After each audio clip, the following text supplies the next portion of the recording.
ఇది sky high mascara. Like మీకు ఎవరికైతే ల్యాషెస్ అనేవి చిన్నగా ఉంటాయి, కొంతమందికి అయితే చిన్న చిన్న ల్యాషెస్ ఉంటాయి కదా, దానివల్ల ఏమవుతుందంటే ల్యాషెస్ అనేవి మీకు చిన్న చిన్నగా అనిపిస్తాయి అనమాట. ఇది మీకు sky high mascara. Like long lasting అనేది చాలా ఉంటుంది, ఇంకా 24 hours లాంగ్ స్టే ఉంటుంది, స్మచ్ ప్రూఫ్, వాటర్ ప్రూఫ్ ఉంటుందండి. లైక్ మీకు ఎంత volume, length, each and every lashes curling, volume, length. First of all important అనేది మనకి లెంత్ అనేది ఎక్కువ ఉండాలి అనమాట. కొంతమందికి ల్యాషెస్ లెంత్ అనేది చాలా తక్కువ ఉంటుంది, ఇంకా మనకి కింద వచ్చేసరికి ల్యాషెస్ అయితే అసలు కనిపించనే కాదు, చాలామందికి హెయిరే కనిపించదు.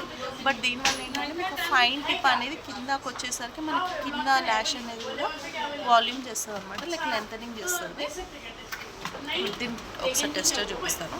ఎప్పుడైనా మస్కారా మనం పెట్టి స్టోరేజ్లో నుంచి తీసినప్పుడు చాలామంది ఏం చేస్తారంటే ఇట్లా పుషన్ లాగా చేస్తారనమాట. అట్లా చేయొద్దు, ఎప్పుడైనా సరే వార్మ్ చేయాలి. వార్మ్ చేయడం వల్ల ఏమవుతుందంటే మీకు స్ట్రక్చర్ అనేది కొంచెం లైట్గా ఉంటుంది అనమాట. మనం డైరెక్ట్ ఏం చేస్తామంటే ఇట్లా ఓపెన్ చేసేస్తాం, ఇట్లా ఓపెన్ చేసేసి ఇట్లా తీసేస్తాం కదా, అట్లా ఎప్పుడు తీయొద్దు. ఇట్లా ప్రెస్ డౌన్ చేయొద్దు. ఇట్లా ప్రెస్ డౌన్ చేయడం వల్ల ఏమవుతుందంటే ఎయిర్ అనేది అందులోకి ఫామ్ అవుతుంది. ఫామ్ అయిపోయి ఏమైపోతుందంటే ఆ లిక్విడ్ అనేది మొత్తం డ్రై అయిపోతుంది అంట, డ్రై అయ్యి స్టిక్ అయిపోతుంది.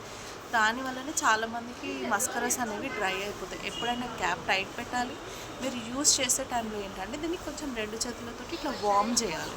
వార్మ్ చేయడం వల్ల మీకు బెనిఫిట్ అనేది బాగుంటుంది అనమాట. లోపల ఉన్న లిక్విడ్ అనేది కొంచెం వార్మ్ అవుతుంది. ఒక 2 to 5 minutes ఇట్లా జస్ట్ వార్మ్ చేస్తే బాగుంటుంది అనమాట.